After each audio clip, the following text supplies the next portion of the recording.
Welcome back, everybody, to the Paper Mario the 1000-Year Door playthrough. This is part 24. And as you could probably guess, I'm all by myself, as the saying goes. And now we move on from Peach's cutscene to, you know, this guy, the poster-loving guy. Yeah. That surprise mystery opponent of Mario's in the Glitz Pit.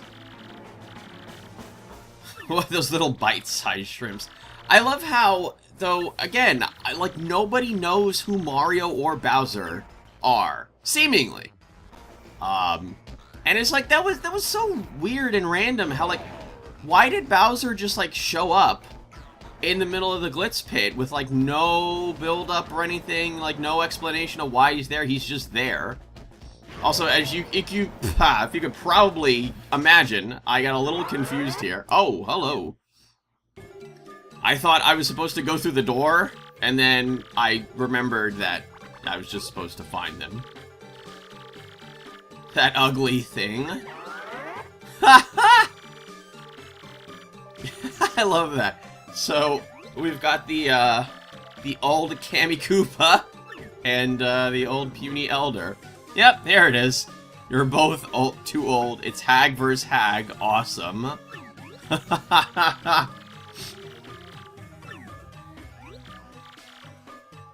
So what was, I think the point... Oh, yeah, that was the point. He's trying to, get the crystal stars. But, yeah. I guess the entire point of his role in this game is to be like one step behind Mario. Mardio.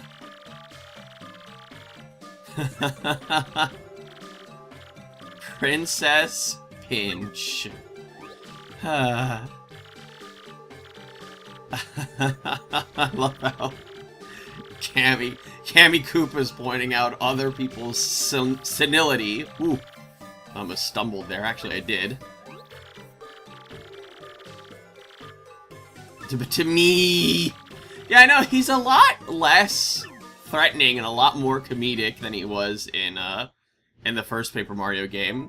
He was pretty, you know, comical in the first game, but I don't know, I mean, he's still, like, you know, Mario was still forced to, you know, go get all the Star Spirits to go battle him, and, you know, he was literally invincible, and, you know, he still captured Princess Peach, so this time around, he's not doing so well for himself. He's the poster lover.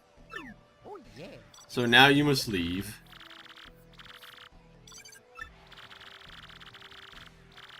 Alright, well that's good. I'm glad that they're giving me, I guess, a nice send-off. Rock Hawk ain't gonna fight dirty no more. Hit the weights, take some vitamins. When life rocks you, rock back! He's definitely got a good character to him, though. You know, in terms of, like, you know, if he was like a wrestler or whatever, you know, he'd be pretty over. He'd be pretty over. You're my dog. Also, yeah, what's his name? King K is now unretiring. That's pretty nice.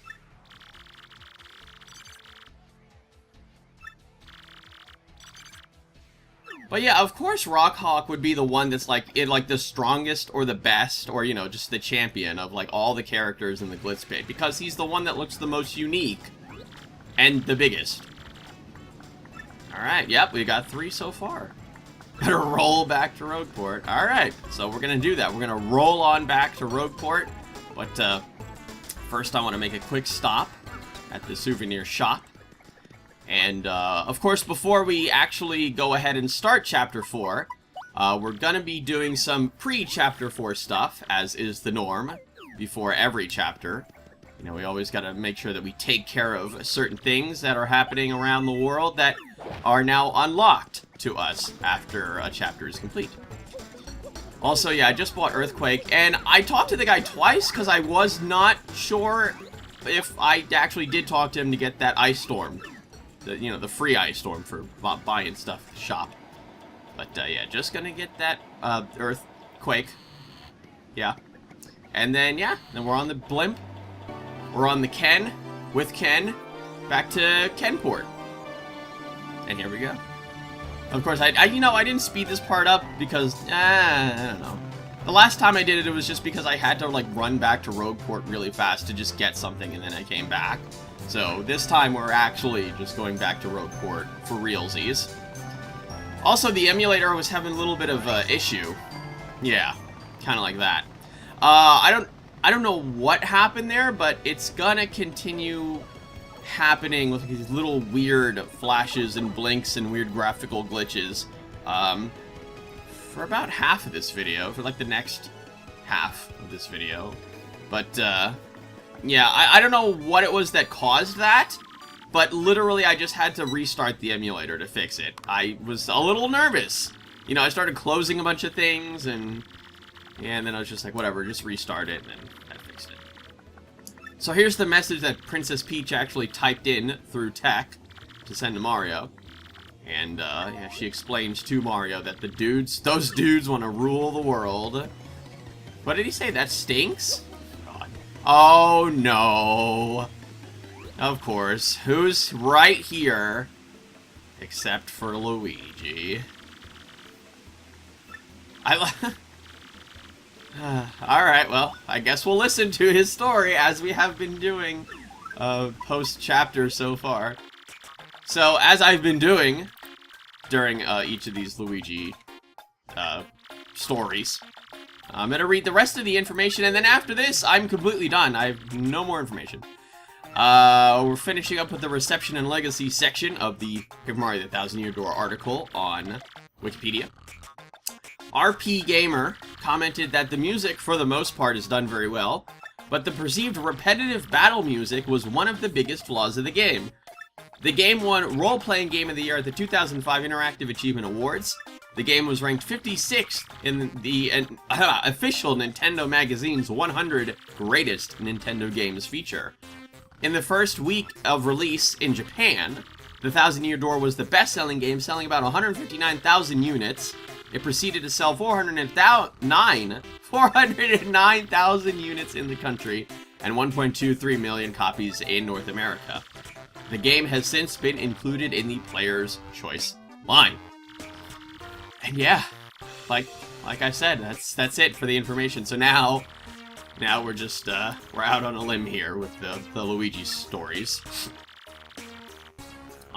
So apparently, yeah, he got the second piece of the Marvelous Compass. I don't remember that being a thing with him. I guess I literally just forgot, but, yeah, he got an offer to marry the mayor's daughter, or whatever it was, the village chief's daughter, something like that. Anyway, so yeah, now here he is. So of course, the more critical part of the Luigi stories is to talk to his partners. Jerry! His name's Jerry. If you saw Luigi dressed as a bride, it scarred me. I have a moral duty to stop Luigi from ever dressing as a bride again. I love this guy's design. I thought that was very unique. He's a cherry bob-omb. That's pretty cool. I don't know if there's ever been a character that ever had that sort of design ever again, but I thought that was very clever. Like the partners that they gave Luigi were actually pretty unique as well. Also, these badges looked terrible. I don't know if they're supposed to be like hard mode badges or if they have some other purpose in tandem with like other badges or something, but literally one of them just makes Mario walk slower and the other one makes Mario take double damage in battles. Take double damage, not give double damage. I don't understand the point of that. Other than, I guess, if people want a challenge. And it costs a bunch of coins, too, so I don't know. I don't know, Mon. Anyway, we're going into the eastern portion of the Rogueport series. Now, yeah, those were the little graphical glitches that were happening. The black screen was just kind of blinking every so often. So we're going to use our new Super Hammer and break that giant block. Now, we want to press these giant buttons, which we will use, you know, the Super Boots? Yeah, I'm pretty sure that's what they're called, the Super Boots. And I get this Shine Sprite. those are always good and useful. Smash this down. And as we smash both of them down, 2 blue pipes will pop up.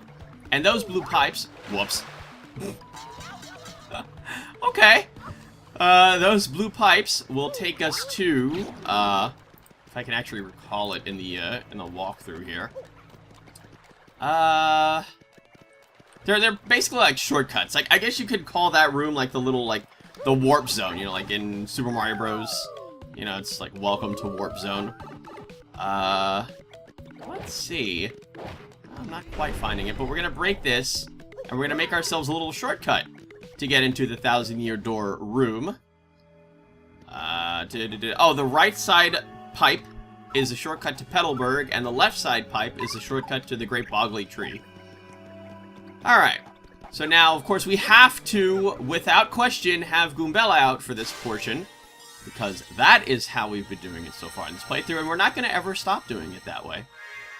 Because Goombella is undoubtedly, of all of the partners that you get in the game, the smartest.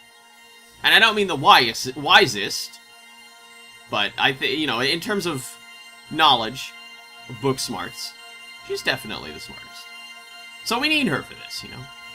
We need her book smarts expertise, as the magical map is hit with a heavenly ray, which then shows us the location of the 4th crystal star.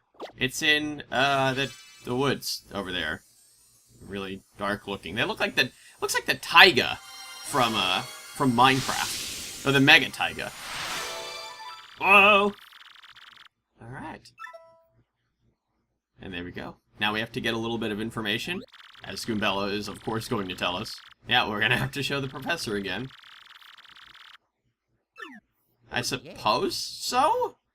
I mean, I don't really know if there's too much that he's gonna be able to do, but we'll certainly be able to get some advice from him. What?! I can only assume that's what his voice actually sounds like. What?! The group that kidnapped Peach's Peach! No, that was just terrible. Never mind. So yeah, so now we get to tell him about, you know, hey, the world could be taken over very shortly. But, conveniently enough, he found a book that may or may not tell us what exactly is behind the 1,000-year door, and that the treasure, supposedly, is actually some sort of cataclysmic power. Well, we'll have to find out once we actually get that door open, which of course is going to happen. I mean, I can't imagine any other scenario of the door not being opened.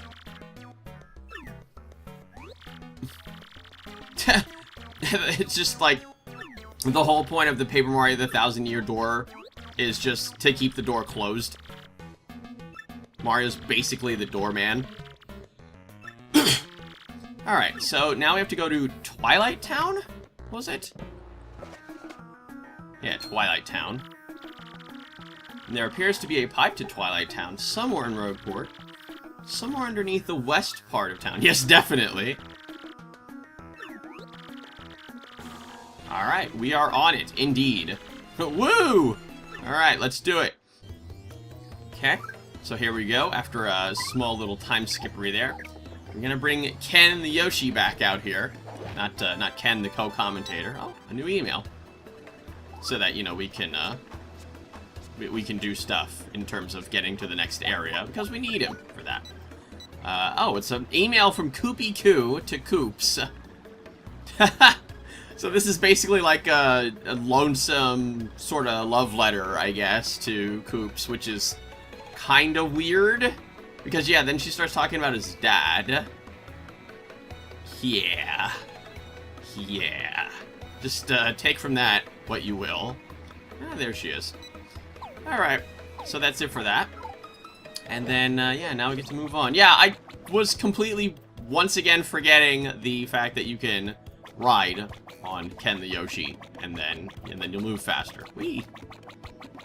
Again, I'm a little bit surprised, I guess, that they took out the spin, the spinny spin move from the first game.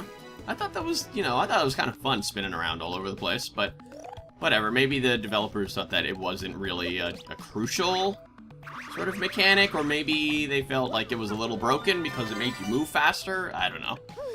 I don't know, man. All I know is that we're going to take this pipe and go into the background here and do a little bit of platforming, because that's fun. Platforming is fun, and I do like platforming. That's why, you know, I'm the Mario Master. Alright, we're going to platform on over to here. And yeah, as I was going in and out of that pipe, I believe it was happening again with the black blinking screen. And yeah, it was really irritating me by this point. And I was just like, why has this not stopped yet? And so, I decided that, yeah, see, there it was, right there. That was super obvious.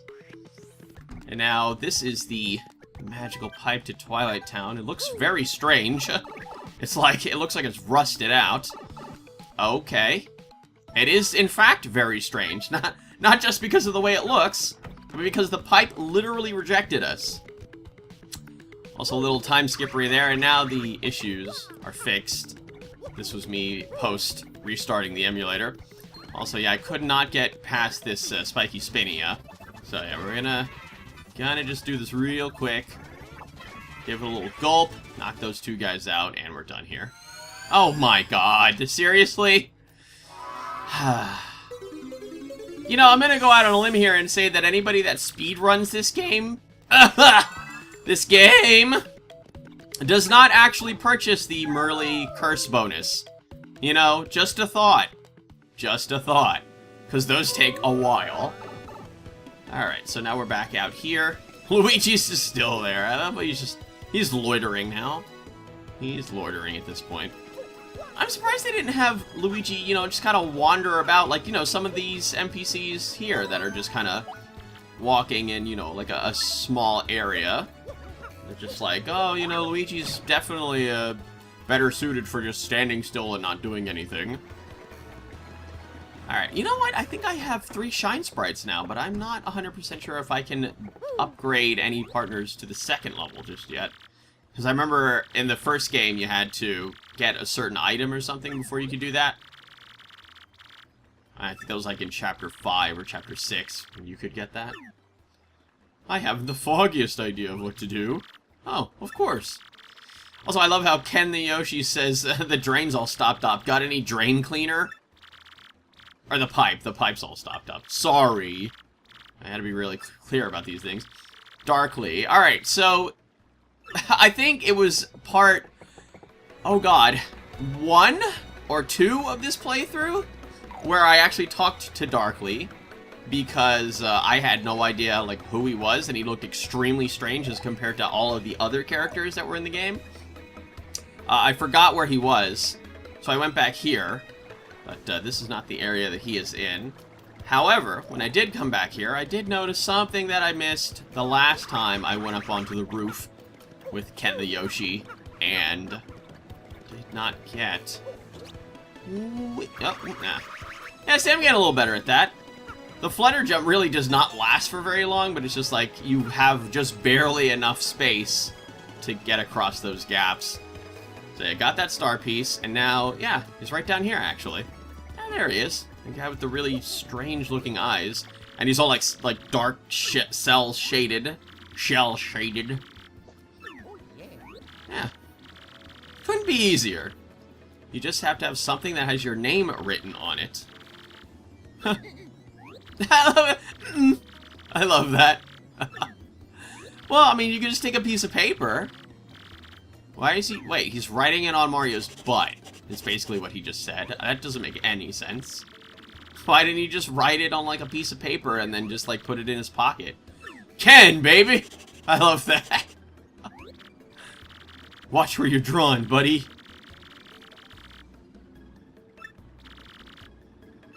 Alright. So, alright, well, now we have our names on our butts, and we're ready to go through the pipe. But that's not going to happen in this part, because that's it for this part of the Paper Mario the 1000-Year Door playthrough. Join me in part 25, where we will be, in fact, starting Chapter 4. See you all next time!